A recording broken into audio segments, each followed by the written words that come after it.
আসসালামু আলাইকুম। সবাই কেমন আছেন? আশা করছি সবাই ভালো আছেন। আমি আল্লাহর রহমতে ভালো আছি। তো আরেকটা দিন শুরু হয়ে গেল। সকালে ঘুম থেকে ওঠার পরে আমি দেখছিলাম এদিকে ওদিকে যে রোদ কেমন উঠেছে। তো দেখে মনে হলো যে ভালোই উঠেছে। তো তারপরে এই তো বেড থেকে উঠে আমি একটু বারান্দায় আসলাম। বারান্দার এই জায়গাটা আমার অনেক পছন্দ। অনেকটা সবুজ আর অনেকটা বাতাস থাকে সবসময়। বিশেষ করে ভালো লাগে যখন বৃষ্টি হয় তখন দেখতে আরো বেশি ভালো লাগে। এই জায়গাটা আমার খুবই পছন্দের। তো আমি এখন ফ্রেশ হয়ে নেব। তারপরে নিচে যাব নাস্তা করতে। তারপরে সারাদিনের বাকি সবকিছু আপনাদের সঙ্গে শেয়ার করার চেষ্টা করব। ভাবছি এখন থেকে ডেইলি ভ্লগ করব। তো আপনারা অবশ্যই আমার পাশে থাকবেন আর অবশ্যই জানাবেন যে আমি আদৌ করতে পারছি কিনা। একদমই নতুন, নতুন অনেক কিছুই আমি জানি না, বুঝি না। আপনারা আমাকে শিখিয়ে দেবেন আশা করছি। তো আমি ফ্রেশ হয়ে নিয়েছি, এর মধ্যে এখন নিচে যাচ্ছি নাস্তা করব। তো নিচে এসে দেখি নাস্তা একদম রেডি। তো এখানে লাল আটার পরোটা, সাথে আমার ফেভারিট আলু আলু পটল ভাজি, এটা আমার খুবই পছন্দ। রুটি পরোটা দিয়ে খেতে খুব ভালো লাগে। আর সাথে সেমাই ছিল। তো আমি নাস্তাটা করে নেই। আর এই নাস্তা করার পরপরই আমি অ্যাকচুয়ালি দুপুরে রান্নার সবকিছু কেটে-কুটে প্রিপারেশন করে নেই। যেহেতু অনেক গরম, যত লেট হবে তত রান্না করতে কষ্ট হবে। তো যার কারণে আমি এর মধ্যে নাস্তা শেষ করে সবকিছু কেটে নিয়েছি। এখন এখানে দেখতে পাচ্ছেন এটা টমেটো ডালের জন্য টমেটো, পেঁয়াজ, রসুন আর কাঁচামরিচ দিয়ে আমি এখন রাইস কুকারে বসিয়ে দেব। এখন লবণ, হলুদ আর তেল দিয়ে অনেকটা পরিমাণ পানি দিয়ে আমি সেদ্ধ বসিয়ে দেব। পানিটা একটু বেশি করেই দেবেন, যেটা একবারে আপনার ডালের জন্য প্রয়োজন পড়বে সেই পরিমাণ পানি দিয়ে আপনি সেদ্ধ হওয়ার পর পানিটাকে একটু আলাদা করে কোথাও নামিয়ে নিয়ে তারপর আপনি টমেটোটা ঘেটে নিতে পারেন। তো এর মধ্যে পাশাপাশি আম্মু আমাকে শিং মাছ কেটে ধুয়ে রেডি করে দিচ্ছিল। তো এখানে একটু ক্লিপ নিয়ে রেখেছিলাম আম্মুর মাছ কাটা। আমি আবার একদমই মাছ কাটতে পারি না। মাছ, মুরগি এগুলো কোনো কিছু আমি কাটতে পারি না। রান্না করতে অনেক পছন্দ করি, বাট আমি কাটতে পারি না। তো এখানে একটু ঢেঁড়স ভাজি করে নিচ্ছি। আ বা এখানে পরিমাণটা খুবই কম, বলতে গেলে শুধু একজনের জন্য ঢেঁড়স ভাজি করছি। আমার ভীষণ খেতে ইচ্ছা করছিল। এবছরের গরমের ১ম আজকে ঢেঁড়স ভাজি হচ্ছে। সকালে রুটি খাওয়ার জন্য যেই আলু পটল ভাজিটা ছিল সেটা অনেকটা পরিমাণেরই ছিল। যার কারণে আমি এখানে শুধু আমার জন্য একটু ঢেঁড়স ভাজি করে নিচ্ছিলাম। তো আমার ঢেঁড়স ভাজি কিন্তু আম আ হয়েই এসেছে প্রায়। আমি আর কিছুক্ষণের মধ্যে নামিয়ে নিব। তো এই যে উঠিয়ে নিচ্ছি। আর পাশাপাশি দেখুন রাইস কুকারে খুব ভালো মতোই টমেটোগুলো সেদ্ধ হচ্ছে। আমি আপনাদেরকে দেখানোর জন্য এখানে একটু ভিডিও করছিলাম। তো ঢেঁড়স ভাজি উঠানোর পর আমি এখানে একটু ভর্তা দিচ্ছি। ডালের সঙ্গে একটু ভর্তা না হলে কিন্তু ভালো লাগে না। আমার কাছে মনে হয় যেদিন ডাল রান্না করব সেদিন একটা ভাজি প্লাস একটা ভর্তা থাকতেই হবে। আর তারপরে মাছ মাংস যেটাই থাক না কেন।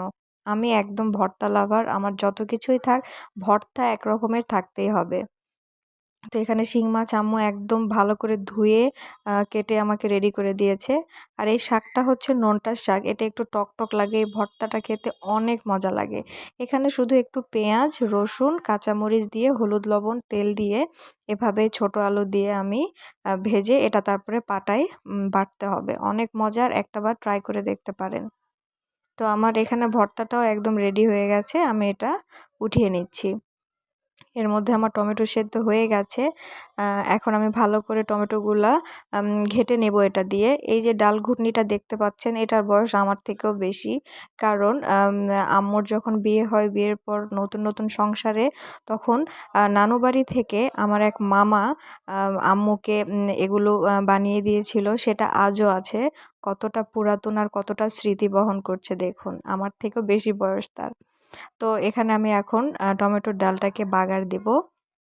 টমেটোর ডালের বাগারে অন্য ডালের মতো পাঁচফোড়ন লাগে না। এখানে শুধু পেঁয়াজ, রসুন আর সাথে আপনার আস্ত সরিষা দিতে হয়। সরিষার সঙ্গে একটু আস্ত জিরাও দিতে পারেন।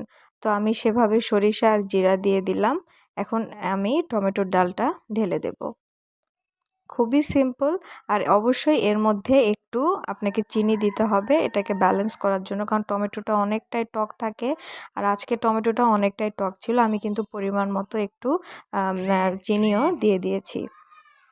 তো তারপরে আমার টমেটোর ডাল একদম শেষ রান্না। এখন আমি শিং মাছটা ভুনা করে নেব। তো অ্যাজ ইউজুয়াল পেঁয়াজ মরিচ তেলের মধ্যে লাল লাল করে ভেজে নিচ্ছিলাম।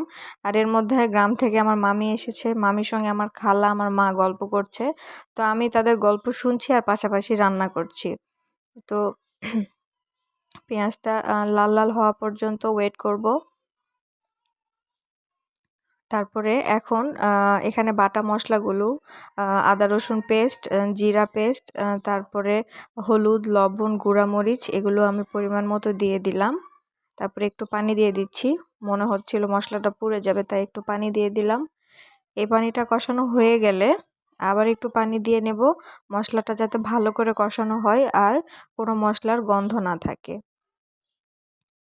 তো এই মশলাটার পানি কষানো হয়ে গেলে তারপরে আমি এখন আস্তে আস্তে মাছ দিয়ে দেব, কারণ তেল উপরে উঠে এসেছে। মাছ দেওয়ার পর এখন ভালো করে মশলার সঙ্গে মাছটা মিশিয়ে নেব। এখনই যা নাড়া নেড়ে নিতে হবে, পরে আর নাড়তে পারবো না। তো এখন একটু ঢাকনা দিয়ে দিলাম। তারপরে এই যে দেখুন ভালো করে কিন্তু আমি মশলাটা একদম কষিয়ে নিয়েছি, কোনো রকম পানি নেই, একদম ভাজা ভাজার মতো হয়ে গেছে। এখন আমি আমার পরিমাণ মতো যতটুকু লাগে আমি পানি দিয়ে দেব। তারপরে ভালো করে ঢাকনা দিয়ে পানিটাকে ফুটিয়ে শুকিয়ে নেব। যেহেতু ডাল রান্না করছি তাই মাছটাকে একদম ভুনা ভুনাই রাখবো। আমার মতো কে আছেন যারা ডাল ভাতের সঙ্গে ভর্তা খেতে পছন্দ করেন, অবশ্যই কমেন্টে জানাবেন। আমার এগুলা মাছ মাংস এগুলা যেটাই থাক না কেন, ডালের সাথে একটা ভর্তা আর একটা ভাজি আমার অবশ্যই লাগে। তো এর মধ্যে আমার এক মামি আমাদের বাড়ির পাশেই, সেই মামি আমাদেরকে কিছু আম দিয়ে গেছে।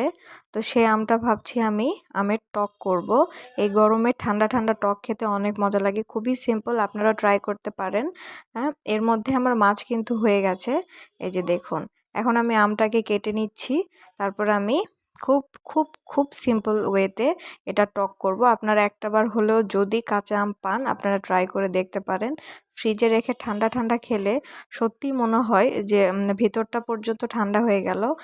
তো অনেক মজার হয়। তো আমি এখানে আমটাকে কেটে নিচ্ছি এভাবে।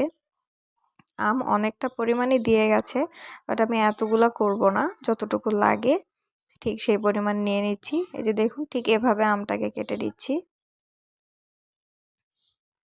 এখন আমটাকে ভালো করে ধুয়ে অনেকটা পরিমাণ পানি দিয়ে আমি সেদ্ধ করতে দেবো। আর এই পানিতে হলুদ লবণ আর একটু গুঁড়ামরিচ দেব, আর সাথে একটু তেলও দেব। এটা যতটা মানে ঝোল হবে ততটাই মজা, ঝোলটা খেতেই বেশি মজা লাগে। এই জন্য আমি তো অনেকটা পরিমাণ ঝোল রাখি। আমটাকে ভালো করে সেদ্ধ করে নেবেন। কিছু কিছু আম এমনটাও হবে যে কিছু কিছু আম একটু গলে গলে যাবে, তারপরেও কোনো সমস্যা নেই, সেটা খেতে বেশি মজা। এখানে আমি দেখুন হাত দিয়ে নেড়ে দেখছি যে আর কতটা সময় লাগবে, বেশিক্ষণ না। তো এর মধ্যে আমার হয়ে গেছে। আর এটাকেও ফোড়ন দিতে হবে শুধু শুকনা মরিচ আর গোটা সরিষা দিয়ে। তো আমি এই যে ঢেলে দিলাম। এখন আমি ঢালার পরে পরিমাণ মতো চিনি দিয়ে দেব। এখানে লবণ মিষ্টি টক এটা আপনাকে নিজের স্বাদ অনুযায়ী ব্যালেন্স করে নিতে হবে। এটা একবার হলো ট্রাই করে দেখবেন, ফ্রিজে রেখে ঠান্ডা ঠান্ডা খেতে আরও মজা লাগে। আমি চিনি দেওয়ার পর অনেকটা ফুটিয়ে নিয়েছি, এর মধ্যে কিছুটা আম গলেও গিয়েছে, এভাবে খেতে আরও বেশি মজা লাগে। একবার হলো ট্রাই করবেন। এর মধ্যে আম্মু ভর্তাটা বেটে দিচ্ছে, আমি দুপুরের খাবারটা শেষ করে নেব। তো আমি ভেবেছিলাম সারাদিনের ব্লগ করব, কিন্তু সেটা হয়নি। পরে আমার এত মাথা ব্যথা ছিল যে আমি আর ভিডিও করতে পারিনি। তো সবাই আমার চ্যানেলটাকে সাবস্ক্রাইব করে দেবেন, লাইক কমেন্ট করতে ভুলবেন না, আমার পাশে থাকবেন এভাবে সব সময়। আপনারা অবশ্যই কমেন্ট করবেন, আপনাদের কমেন্ট পড়তে আমার অনেক ভালো লাগে। Thank you for watching. আল্লাহ হাফেজ।